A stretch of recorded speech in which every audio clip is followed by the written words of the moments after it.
Cthulhu, Ecos de Hylian. Conto As Filhas do Véu. Um conto de horror e escolha, onde aceitar também é uma forma de resistir. Inspirados nas obras de H.P. Lovecraft, escrito por Hugo Bustilho e narrado por Ana Paula Bustilho. Capítulo 7. A Noite do Véu Rasgado. Noite de 31 de outubro, em Arkham, o tempo parecia suspenso. O vento não soprava, mas as árvores se curvavam.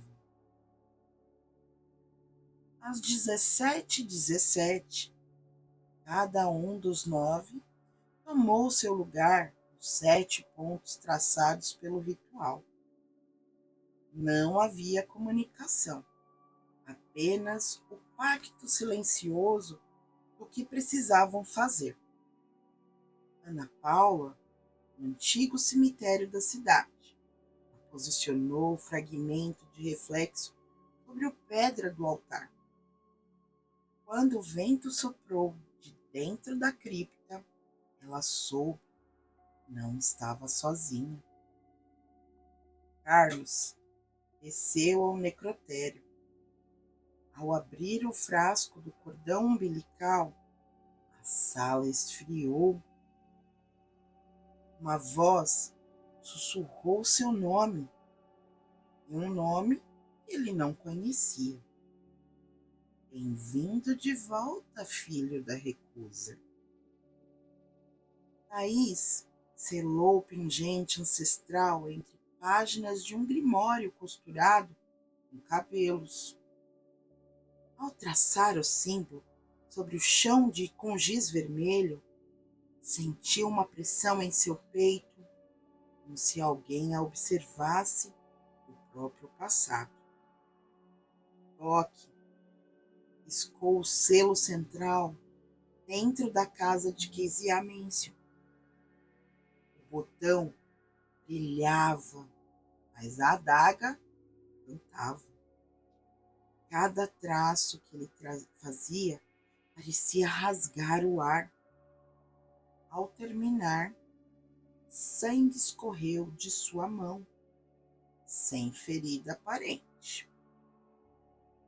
Ângela posicionou o fragmento do espelho sob o vitral estilhaçado da antiga livraria. Quando o pano caiu e o espelho foi exposto, ela viu 7 versões de si mesma. 6 choravam e uma sorria com dentes demais.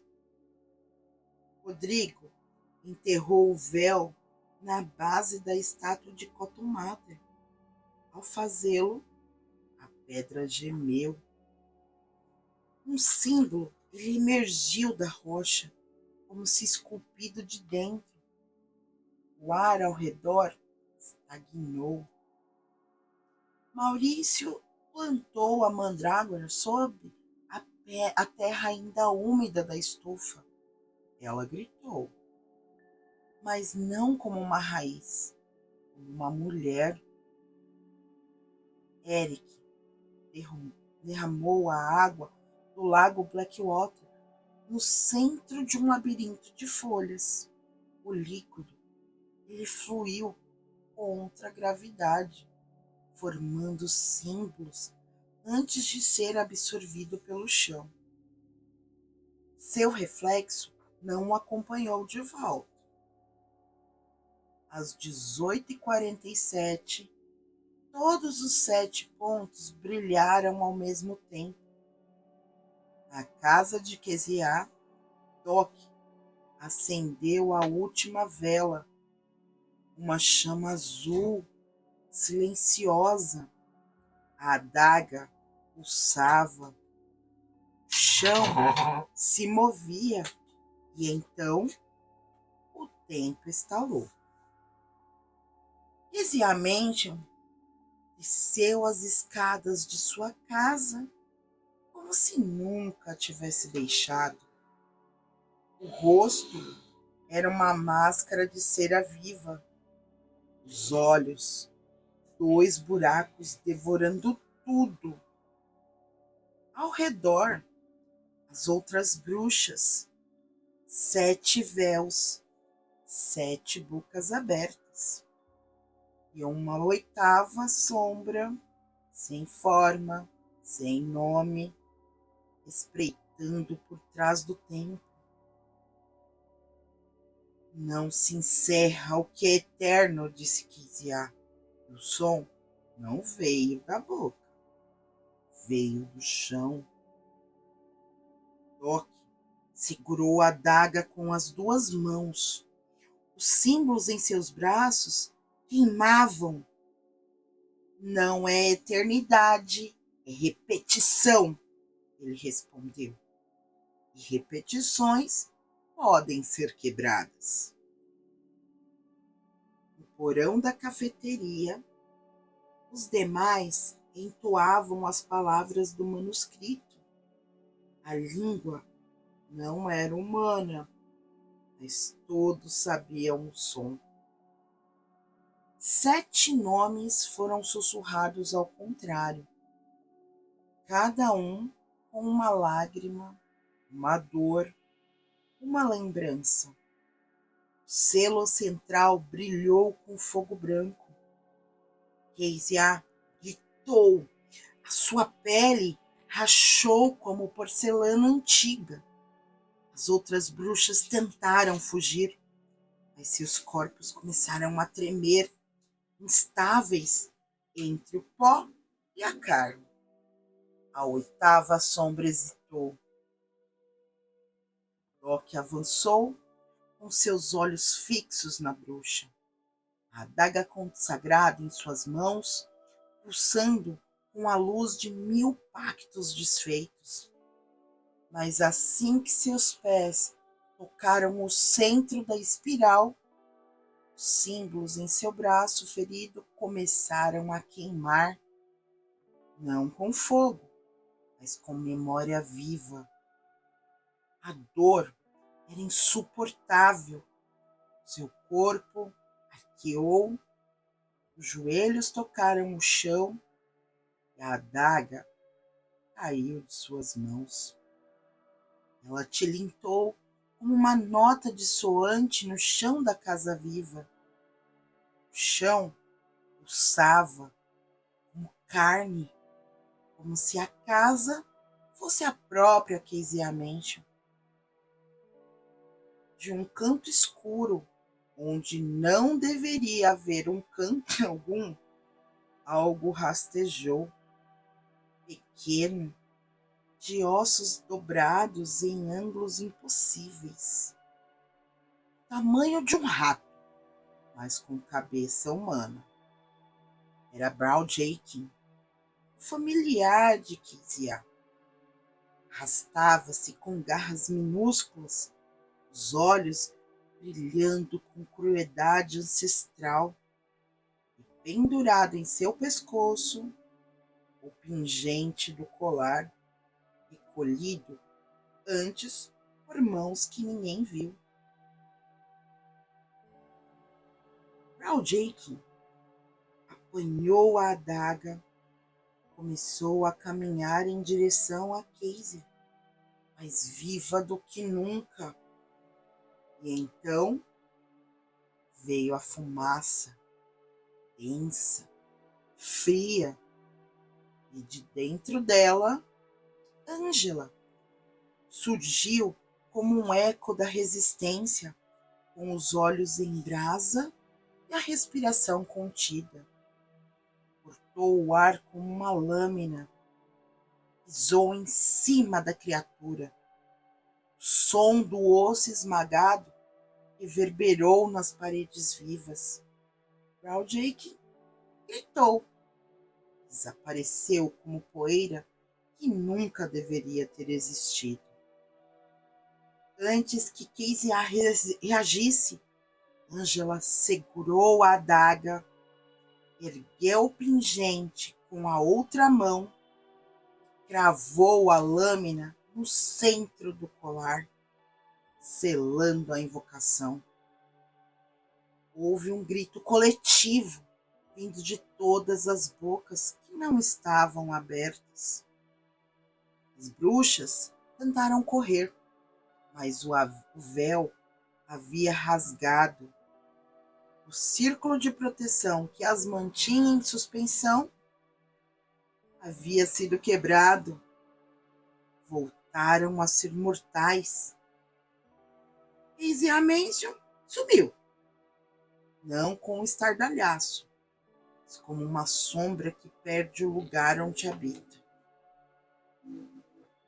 Nos porões da casa, onde o ar era feito de segredos e fungos antigos, mulheres de Arkham despertavam. As marcas em suas peles sumiam. Os olhos voltavam a focar. Onde estou? Meu Deus, o que aconteceu comigo? Mamãe? O feitiço havia se quebrado. Não havia mais véu entre elas e suas vontades. Lá fora, os 7 pontos acendiam em sequência. Cada círculo selado com os objetos sagrados se apagava. O mapa ardia em chamas controladas. Eric, Carlos, Thaís, Maurício, Rodrigo, Márcio, Ana Paula. Todos sabiam. A noite do véu rasgado havia terminado. E dessa vez, Easiamente, não levaria nada com ela. Doc caminhou até Ângela. Ela estava ajoelhada no chão frio, os joelhos sujos de sangue seco e poeira de séculos. A adaga ainda tremia em suas mãos. Ou talvez fosse a sua própria mão que não conseguisse parar. Ofegava como quem acabara de sair de um pesadelo profundo. Doc ajoelhou ao lado dela. Seu corpo ainda ardia. As marcas no braço pulsavam em vermelho vivo, mas agora um alívio. Ele estendeu a mão e pousou com delicadeza sobre os ombros dela.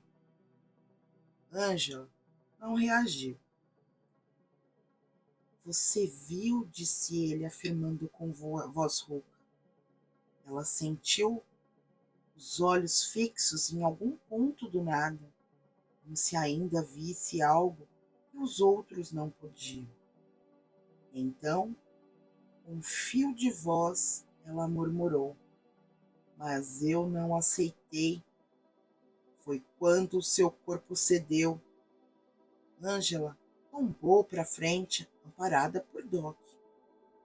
A adaga escorregou de sua mão, tilintando no chão com um som oco, no fim de uma respiração contida por muito tempo. Doc a segurou contra o peito. Seus olhos marejaram, mas ele não chorou, apenas sustentou o silêncio. Minutos depois, talvez apenas alguns segundos, os primeiros passos ecoaram pelas escadas. Maurício chegou primeiro, com o rosto sujo e um machucado na têmpora. Thaís, logo atrás, carregando o medalhão gasto contra o peito, o olhar tenso. Carlos e Rodrigo entraram empunhando lanternas, iluminando o chão coberto de fuligem e símbolos desfeitos. Ana Paula parou na soleira. Parou de respirar por um instante. Doc chamou, temendo a resposta. Ele levantou o olhar. Estava exausto, os olhos vermelhos, presentes. Ela conseguiu, disse Doc a todos da sala. Todos se aproximaram em silêncio. viram Ângela desacordada, viva, protegida nos braços dele. A adaga consagrada estava no chão, com a lâmina ainda suja de carvão e poder antigo. O pingente de Keziah partira-se em 3 pedaços ao lado dela. No teto, a fuligem começava a se soltar. No porão da casa, vozes femininas choravam e sussurravam, não mais em encantamento, mas sim em pura confusão. Maurício se ajoelhou ao lado de Doc, passou a mão no chão. As runas se apagaram. Thaís fechou os olhos com força. Rodrigo respirou fundo, apoiando-se na parede, como se o peso da cidade tivesse, por fim, sido liberado. E então, Ana Paula se ajoelhou diante de Ângela, tocou seu rosto, viu que ela respirava, irregular, mas viva. Ela não aceitou, disse Doc novamente num sussurro. Por isso, vencemos. Lá fora, o vento girava em outra direção. A noite mais longa de Arkham finalmente havia acabado.